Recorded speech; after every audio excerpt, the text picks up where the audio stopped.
Hi guys, glory to Jesus Christ. So, last night at the prison, I learned a really useful lesson.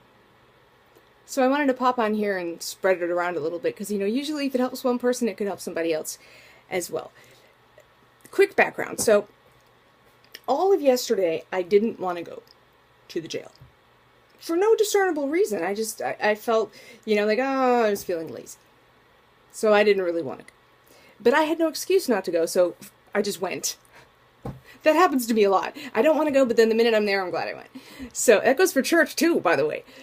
So the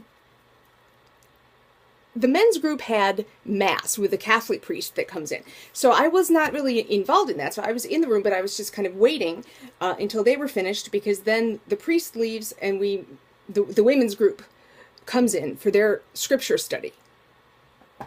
Because they rotate mass, Bible study, mass, Bible study. Anyway, so I'm sitting there after all the men leave, and I'm there with my friend Pat, who is another volunteer, and we're sitting there talking about kind of, okay, well, what readings do we have on the docket for today, blah, blah, blah, blah, blah, nuts and bolts stuff.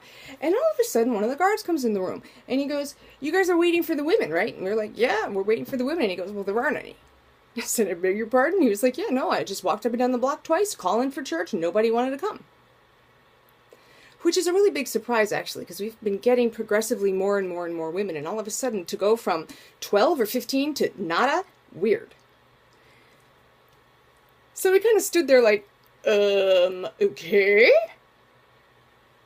Because the only other time I remember this happening was there was some kind of an altercation on the women's block. I don't know all of the details, but they wound up having to lock the entire block down for the night because somebody had, I don't know if it was drugs or if there was a big fight or, who knows.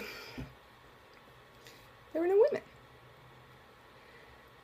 So we decided, all right, well, we're going to walk out real slowly just in case we see any of the other volunteers coming in the meantime. Because we don't want them to show up and be waiting for us and going, "Where the heck are those losers?" When in fact the reason that us losers are not there is because there's no women. So we're walking down the corridor, and I hear behind me one of the guards yelling for us, saying, "Oh, your priest is here. Your priest is here." And I turn around, and sure enough, there's my priest. And so we were like, "Guess what, Father? I'm sorry to have you come all this way, but there are no women. That's why we're leaving." So he didn't seem too put out about it, thankfully. So we left, and we decided we had obviously a lot of extra time, so we were just kind of hanging out in the parking lot and kibitzing with one another, and waiting to see if any of the other volunteers were going to show up, because of course you can't bring a cell phone into a prison, so there was no way for us to let everybody else know, "Oh, don't come in for the women because there aren't any women." So after all of that,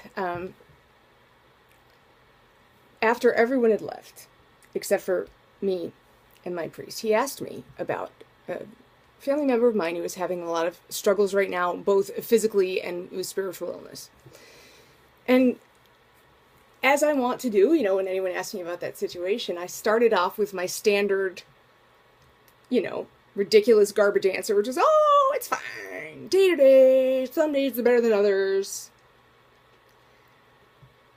So my priest just kind of looks at me, and he saw right through it, and he was like, "Really? Really?" And I said, "Yeah, no, I'm lying, sorry, things are not so great." So here's what I learned from this entire conversation. He's a very wise man, so anytime he talks, I try to listen and remember what he said. But there's one thing that really whacked me over the head.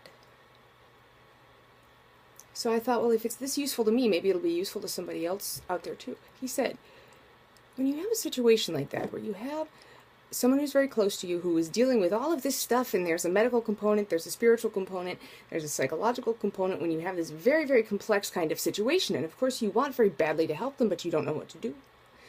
Of course, the first thing you have to do is pray, obviously. But what he said was, in his very gentle way, he suggested, pray to God and ask God to tell you what to pray for. Ask God to tell you what to pray for. Now, of course, we're praying for this person, of course, we're praying for them to be healed, but God can accomplish that in a lot of different ways. And his timetable is not always our timetable. So this is a very useful reminder, at least for me, to remember that I don't know always the strategy that God is using to reach someone or to help someone. So even if I feel very sure that, okay, well, these 3 things need to happen, and they need to happen in that order before next Tuesday at 4 p.m., well, maybe not. Maybe God has another idea. So my priest just said, beseech the Lord to tell you what to ask for. Which is incredible advice. So I thought maybe that would be useful to some of you guys as well. It's just a different perspective on it. You know, it's so easy. When we have a certain understanding of a problem, it's so easy to think that we have the understanding of it. Sometimes we do, sometimes we don't.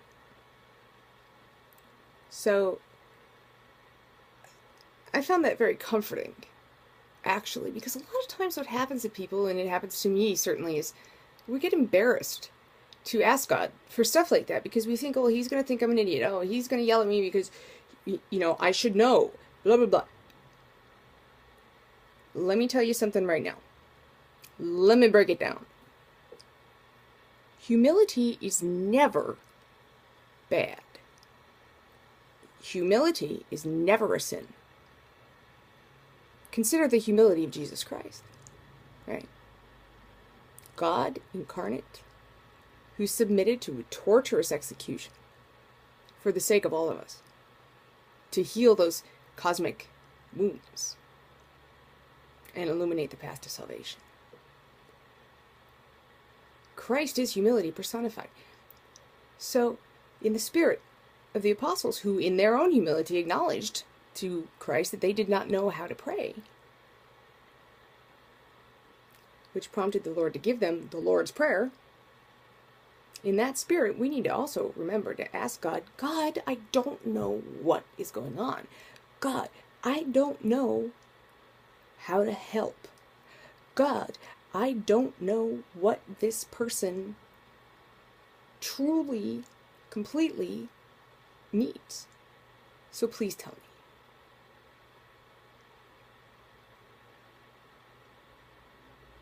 I suppose that's about as close as the Orthodox get to, you know, laying it all on Jesus.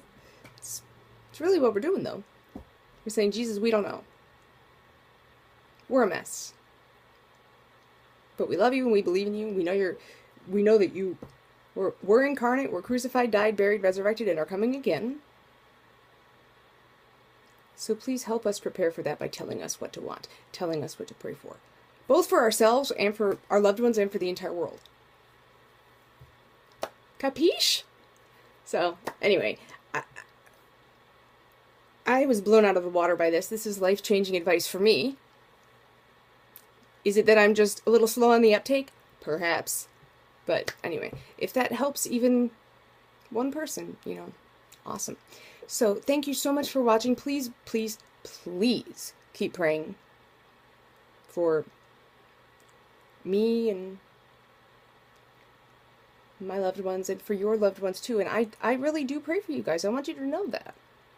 I don't just say that until the camera goes off. So, I will see you guys in the next video, okay? Have a good night. God bless you.